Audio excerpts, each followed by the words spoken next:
You finished Haze Lab and unlocked the oven. But how do you get the EverChar Coal? I'll show you what you need to get decent charcoal for you and what you can do with the oven. To get coal, you need sizzling resistance. To get sizzling resistance, you need to kill Antlions. And to kill Antlions, you need to access Sandbox. You can use the black ant hill to access the Sandbox area without using the zipline on the picnic table, which lets you skip farming for web fibers. Why Antlions? Well, the armor you make with their parts give you sizzling resistance per piece. With a full set, you can tank the sizzling heat on the fallen grill. Farming Antlions in the early game is easier said than done. If not prepared, they can obliterate you in an instant. But since you're watching this, you'll be prepared for them. Antlions are weak to slash. And what do we have in the early game for slashing? Daggers? Nah. We're using the black ant sword. Keep those daggers for slashing roots. I never use shields because they decrease your damage, but if you're not confident on parrying, feel free to use one. Ladybug armor can give you the best resistance at this stage of the game, but any armor would do. A couple of bandages would do. Their attacks are pretty straightforward, so it is possible to farm them without even taking a hit. After getting the parts to craft the armor, while it is optional, getting the fresh mutation will help you have more time in the heat. How to get the mutation? Just chomp 10 mint shards and you are good to go. Mint shards are easy to get once you get a tier 2 hammer.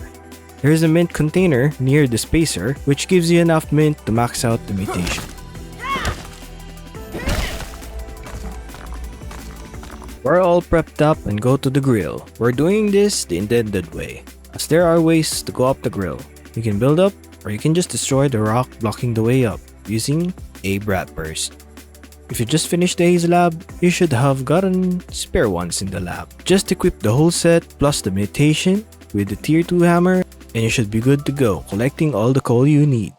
You need at least 4 coal for the oven. You build the oven in your base. Now what? Well, now you can get your first red ant pet. The friendship offering should be available on the burger shop if you haven't bought it yet. You need to mash apple bits, mushroom, and aphid juice, and put it in the oven, and you have your juicy mushroom sandwich. Offer it to the red ant queen and she will give you a baby ant.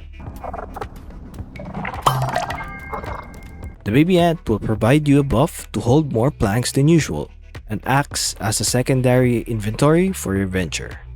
Nice. What else can we do with the oven? If you get the hedge broodmother recipe, you can craft it there to fight the broodmother. Though I don't recommend fighting it this early, but if you plan to, you can watch my guide on how to kill the broodmother. Oven is also important to make mushroom bricks, which is the second best material for walls in the game. You will unlock them along with the oven. Getting mushroom slurries is easy, and I recommend collecting as much as you can if you're planning to make a huge base. Toadstool chunks gives you the most slurries, and you can find them pretty anywhere in the lower yard, and they respawn pretty quickly.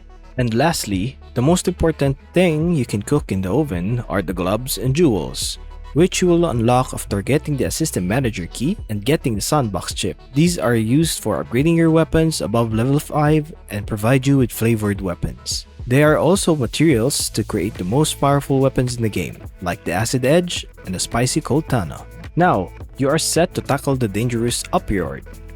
If you want more tips or want to know more about the Upper Grasslands, watch this video where I provide 10 tips for early to late game. With all that said, thank you so much for watching and I'll see you in the next one. See ya!